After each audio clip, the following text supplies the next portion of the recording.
Oh boy, because we have tons of stuff to talk about. We actually filled up one memory card already. Yep. And we didn't even finish Saturday's games, but that doesn't matter. We'll just continue on to Sundays because we can talk about the Oilers all day long. Oh, we're going to be talking about them anyways in this segment, so let's see how we get through. I think we both picked the Sharks in the last game against the Coyotes. So, moving on to Sunday night's games, the Chicago Blackhawks taking on the Detroit Red Wings. I think, too, with that, the fans kind of mixed it up because they're like, hey, they're finally home. They should be riled and pumped that they can play here. No, they've just probably spent a week traveling and playing hockey somewhere else. Yeah. So by the time they get home, they just want to sit, have a nap. And it's going to be like really petty shit, but they just want to sit, have a nap, talk, just do nothing compared to, oh hey, you just got home at 4 o'clock in the morning, get up at 8 o'clock for the morning ski. Yeah. Who's going to want to do that? Not those players, that's for sure. No, I like the Ducks. The role players have been playing really well right now, so let's go with that. The LA Kings and the Dallas Stars are going at it on Sunday night. I don't know, but I think it's going to go to extra time. You think it's going to go to extra time? I'm going to go extra time for the LA Kings. LA Kings, yeah. I'm not going to say it's going to go to extra time, but I'm going to take the LA Kings in this one as well. I think Dallas they're still, they lost their captain, and I think they're still dealing with that a little bit, And, Dallas is really suffering as a franchise right now. They got to get something going for them. Yeah. The last game, finally, and I think this will be a quick one, the Boston Bruins taking on the Buffalo Sabres. Sabres have been pretty awful. I'm taking the Bruins. What do you think? I'll take Bruins, too. All right. Okay, let's move on to the next topic. Before we move on, look at that weekend schedule. There's not one Nashville game. That's true, actually, eh? Yeah, there's not one Nashville Predator game. What the hell happened? Well, they saved their money for country music tickets, I guess. I don't know. All right, so that was it. So I guess let's move on to talk about. Before we talk about our Oilers, because we're going to talk about them forever. Let's talk about the trade deadline, and of course, the biggest trade so far has been the one that just happened a couple of days ago. The Calgary Flames trading away Jarome Iginla to the Pittsburgh Penguins in exchange for 2 NCAA prospects and a first-round pick. What do you think of this trade?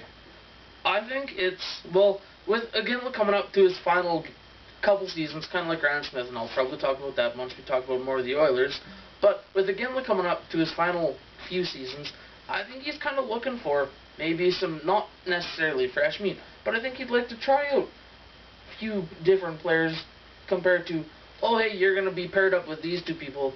Oh shit, really? Like, I've been paired up with these guys for the last 10 years. Like, even though you're going to know what they're going to do. Well, yeah, like, I would get in a different mindset. Like, the Calgary Flames needed a change. This was the biggest change that they could have done. And as much as people may or may not agree with it, I think I was in Lethbridge when this trade went down, and listening to the Calgary radio station when this happened, a lot of people were, instead of being upset to management or upset or mad, pick the Pittsburgh Penguins. The thing that really bothers me about this trade for the Flames, the Pittsburgh Penguins have Scott Harrington, a big defenseman, Canadian defenseman, Ole Mata, a big defenseman, Simone Duprez, a defenseman who's been playing with them for a bit, and oodles of other prospects that they could have given up. They picked 2 NCAA guys that weren't even in their top 10. If you can't get at least one top 10, if not a top 5 prospect for Jarome Iginla, what are you doing? You better step down right away. Jay Feaster, I'm sorry. I'm an Oilers fan. I am biased. I look at your franchise, the Calgary Flames. You got nothing. You think you got people in the minor league system. You have Sven Berchi. After that, I don't see anybody.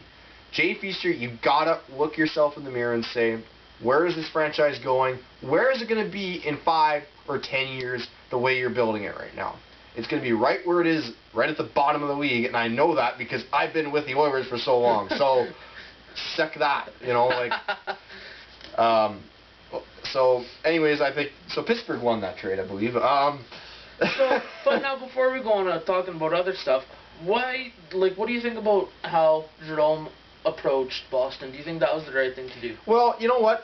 He had the no, and they thought what would have happened then.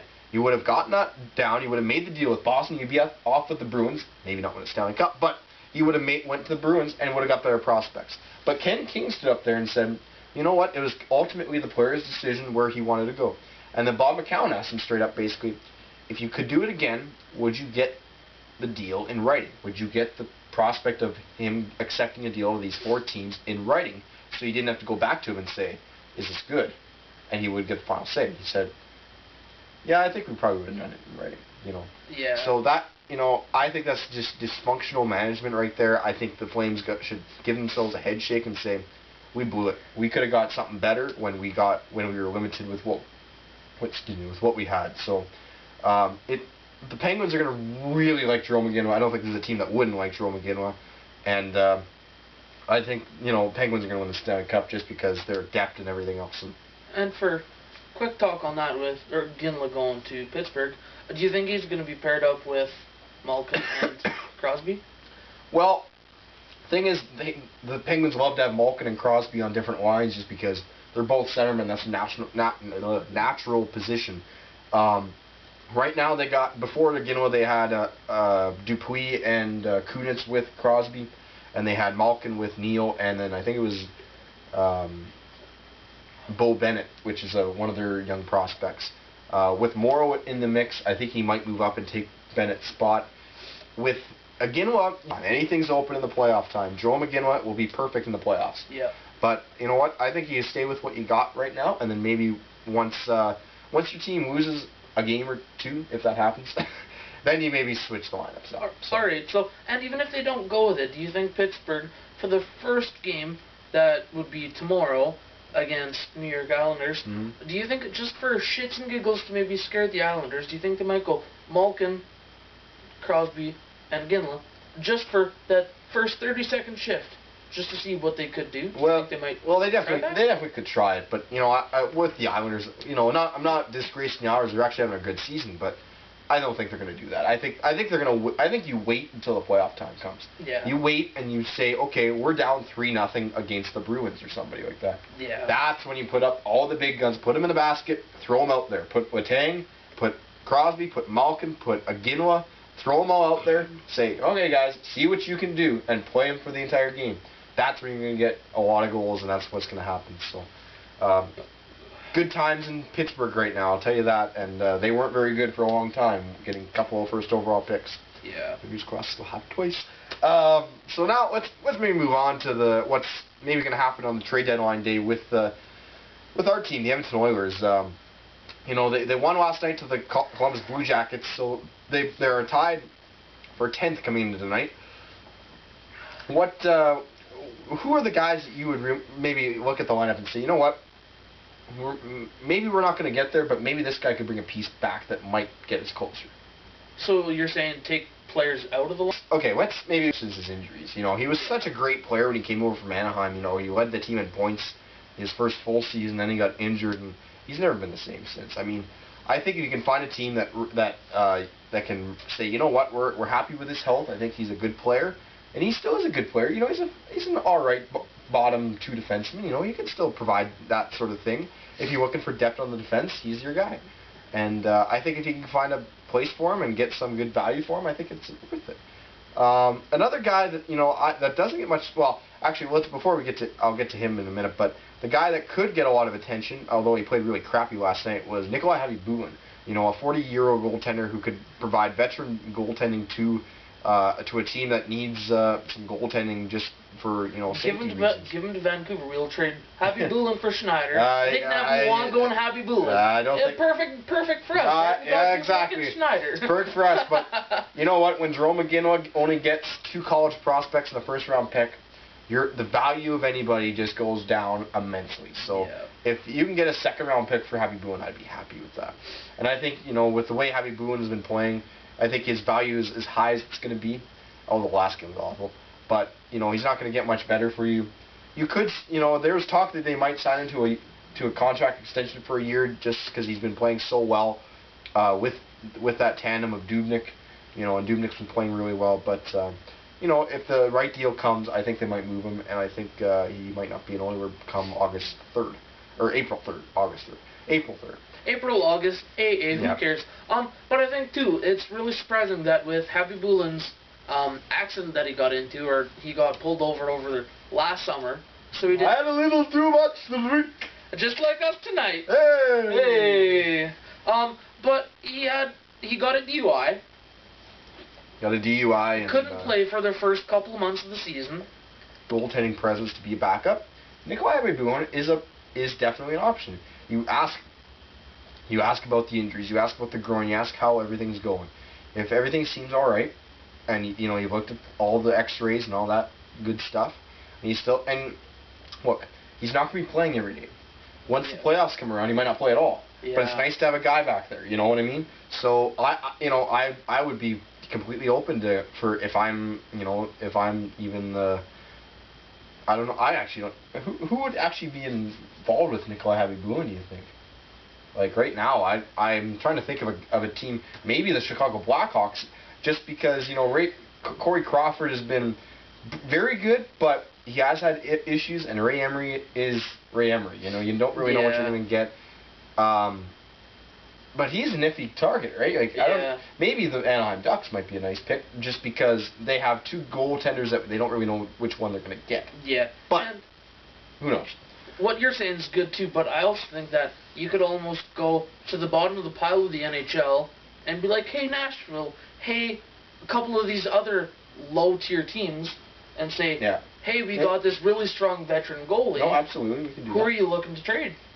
And I think Edmonton might look into that, just for the fact that they could maybe try and pick one or two, say, now that Whitney's going to be gone probably at the start of April here, and if Happy Bulin ends up going to the same team, if they look for a low-level NHL team, they could be like, these two players are going to be phenomenal for you over the next, say, 5 years. Can we take a couple of even one or two of your big defensemen? All it is now is what everybody's evaluating as what is the right value, and right now the market is so hard to read just because the Ginla trade happening with there wasn't much. Like I'm sorry if I'm a general manager and I say, well look, Jerome McGinley only got this. I'm not giving you any more than this. Yeah. So that's gonna be tough. One thing I also want to mention before the actually no, I had something else before this. The one player that hasn't been talked about much, but it was mentioned on the Oilers broadcast while I was listening to it on my way here, was Ryan Jones. He is a guy, now, I love Ryan Jones. He's one of my favorite players right now just because of the way he works and the way he gets gritty, dirty goals. He fights in the boards and gets shit done. Exactly. That's why we love him. Yeah, no, exactly. But the thing is, he is very versatile. He can play both left wing and right wing. He is not expensive. He's about $1.5 million right now. Yeah. He's a UFA after the season. And the thing is, when you trade Ryan Whitney, Corey Potter's done a great job, Mark Fister's done a great job, but who is the guy that steps in right now and takes care of the puck handling ability of him? Yeah. And that's a tough question to answer right now. There isn't really a guy that's going to step up. Well, you got everybody who can play right now. Yeah. If you take Ryan Jones in the lineup, who can play that? Timo Hartikainen could play that. And you still have Ben Eager down there somewhere. Yeah, nobody even knows where he is right now. Or not, but he's somewhere. But my point is, you got guys that can maybe replace Ryan Jones. Yeah. So that can make him a lot more expendable. And you know what? If I'm, the Nashville Predators are the ones that put him on waivers. If I'm the Nashville Predators and I need an energy booster in my lineup, there's no perfect fit than Ryan Jones. Yeah. He just fits so well anywhere you put him in the lineup. He can kill penalties. Yeah. You could play him on the first line if you really wanted to, and he would be able to score a couple goals for you. Exactly. And it's kind of like a Eberle and Ryan Smith put together. Like, they'll always crash the net with the puck and put it to the net. But then, when it's needed, there's always going to be that screen or even that little traffic in front of the net that can always try and tip or put the puck in the net. And I think that is why Ryan Jones is so important. Quick question. Do you think the Oilers will make the playoffs this season? Oh, boy. I'm going to have to say, that's tough. I think we're going to have to see after tomorrow's game. Okay, I'll be the first one to say. I'm going to say they're not going to make the playoffs. But I really do think they're going to be, one of those last couple teams that are going to be just maybe biting the playoff mark. Fighting for the and then it's going to come down to some stupid, either a tiebreaker or it's going to come down to one game where they don't make it. Oh, the one time I saw it came down to like penalty minutes or something like that. I think, or I don't know what it was. I don't think it was penalty minutes. Well, I don't even know. It could have been CFL, but it came down to some sort of stupid thing for who was the crossover and who wasn't, and it came down to like the penalties that the team got. And I just that was maybe way back in the day when they didn't have good tiebreakers, but yeah. But anyways, right now I'll say the Oilers don't make the playoffs. They're gonna be 9th or 10th or 11th, I think. So let's quickly move on to the WHL, and let's talk about this a little bit. I am not an expert on this, but neither am I. But it's just kind of the teams that are kind of around our area and where Curtis goes to school. I read here. I actually got one of my cousins playing on it. I don't follow it religiously, but they're actually doing quite well. And where I go to school is the Edmonton Oil Kings. And I'd like to see how that game turned out tonight. Yeah, they played tonight. They were in Game 5 of the best-of-7 series between the Kootenay Ice. Griffin Reinhart is the captain of the Edmonton Oil Kings. They're playing his younger brother Sam Reinhart for the Kootenay Ice, and the Oil Kings were all over them in the first game. I think it was 9-0 the first game. Yeah, and then the second game was a little bit closer. Wasn't it like 4-3 or something? No, it wasn't like that. I think it was maybe it was 3-2 or 2. Yeah, it was something where it just came to like basically. Kootenay just outplayed them enough, and yeah, Edmonton just didn't get enough. And then the last couple games, it's been pretty much nothing. I believe it was 1-0 Edmonton tonight when I last checked, but that was really early on. So. And this is another reason why I love the WHL over the NHL, is because even though you don't love these blowout games, but you can have a 9-0 game the one night, and then the next night that they're going to play against each other again, it's going to be totally different, and that team's going to step up and be like, we're not letting that happen again, and all of a sudden it ends up being that it could either be a blowout for that team, or even an overtime win for them, which is awesome. No, hockey. I love hockey for that reason. It's something that I hate I hate watching the NBA just because you get LeBron James and it's like, okay, well they're gonna win, so why play the game? But and it's so stupid how it's like 2 and 3 points. Yeah. And let's not get in the NBA. We'll talk about that. Like I like basketball. I like playing it, but let's save the NBA talk for later. Yeah. And then where I go to school, I go to the school in Lethbridge, and the Hurricanes are there. And they didn't make the playoffs again, surprise, surprise, because they've been pretty awful for the past couple of years. They've had some good players come out of their system. Zach Boychuk, who is actually a guy that's been on waivers 3 times in this season. This season? Yeah, this season. Wow. He started in Carolina. He got put on waivers. Went to Pittsburgh. They put him on waivers. He went to Nashville. Got put on waivers. Got put on, and Carolina claimed him again and put him down to Charlotte, I believe, is where the farm system is. Wow. Wild ride for him, and. So they didn't make the playoffs again this season. One thing that has been kind of getting a little incy on them recently is the prospect of changing ownership. And this doesn't really sound really big. Oh, great, and WHL team changed ownership, but a group headed by Chris Versteeg, who is the member of the Florida Panthers right now, he's from Lethbridge, and he is interested actually in buying the Lethbridge Hurricanes.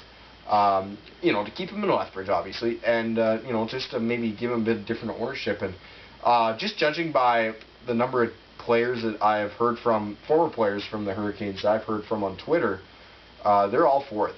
They would love somebody who actually cares about the team to get them. Kind of the home team inspiration to get them going. Yeah, exactly. Right now they're in a lull. They have not made the playoffs the last couple of years. I think this year they lost a little bit of money, but the year before that was even worse. This is a team that it's tough to sell in Lethbridge. For some reason, it's just tough to sell because there's the Edmonton Oil Kings now, there's the Calgary Hitmen, there's the Medicine Tigers, there's all these Red Deer Rebels, there's always these teams, and they've been around for so long, and the Hurricanes, it's just, for some reason, it's not a great place to play. Yeah. And they got a great arena. They got a great, I think they got I think they have a great fan base. Yeah, exactly. I think so too. It's just, I think they're just not reaching out and getting the right players, not bringing in the players. And I think once they bring in some players that can play and all that stuff, I think this could be a really good franchise for them. And they've had some great players in the past. So yeah, we'll see what happens with them. But I guess we're gonna move on to some baseball. Ooh. Or do you want to maybe look at the scores right now? We can look at scores, but I did have a question for you. Go for it. Oh, talking about WHL a little bit to backtrack. I found that the majority of the American NHL teams are mostly Canadian players, and the majority of Canadian teams are mostly European players. In the WHL. No, in the NHL. Oh, in the like, NHL. If you look at Vancouver, you got the Sedins, you got the Well, no, Long was Canadian. Well, there's a bunch of these other players that. I guess for me it's a smaller area than the States, so you kind of see more of these European players in 8 teams compared to the other 32 that are down in the States. You know what? That's my big thing. Like, I'd like to see more Canadian players. Well, okay, we're getting into Don Cherry territory because he called out the Toronto Maple Leafs a year ago for having too many Americans on the team. And, interesting thought, actually. It is. Like nobody would think of that. Because it's either Europeans or Canadians, but, right? No, but but they had Tyler Bozak, Phil Kessel, they had Tim Connolly, they had Mike Komisarek, they had a bunch of guys that were American, and he was saying, well, got to put some more Canadian beef into that lineup, and now what have they done? Now they put Connolly in the minors, so they put Komisarek in the minors, so they took those two down. And they added James Van Riemsdyk, who is American. So Joffrey Lupul, who has really played well this season, who's Canadian. Yeah. And I don't think there's anything into that. Honestly, I think it gets overblown because look at all the wins they got. And look at all the Europeans, or look at all the Americans, or the Canadians they have. Yeah. It gets too much. The best hockey players should be playing, and that's the biggest thing about it. That is the biggest thing, but I think with the Canadian hockey, like the Canadian NHL, being a lot smaller than the American NHL, you see a lot more of these American and European players, where down in the States it's a larger disbursement of them, even though they might still have the same amount that the Canadians do ratio for ratio. Yeah. But it's just that number looking, say, since Canada only has the 8 or 9 teams, because I kind of forgot about Winnipeg for a second. But if you have those 8 or 9 teams where, even if it is 80% American and Europeans, that could still be the same amount for, like it could be 80% Canadian and European in the States. It's just, since they have that great big span of the amount of teams that they have, it kind of covers it up a little bit. That's what it is. Yeah, I know exactly. For the record, there's 7 Canadian teams. We all know that. I don't, apparently. Okay, let's maybe want to check the scores. Yeah, we can check the scores. Let's check the scores. See how we did tonight. Here, actually, I shall stop this and throw in the second memory card since we're at 20.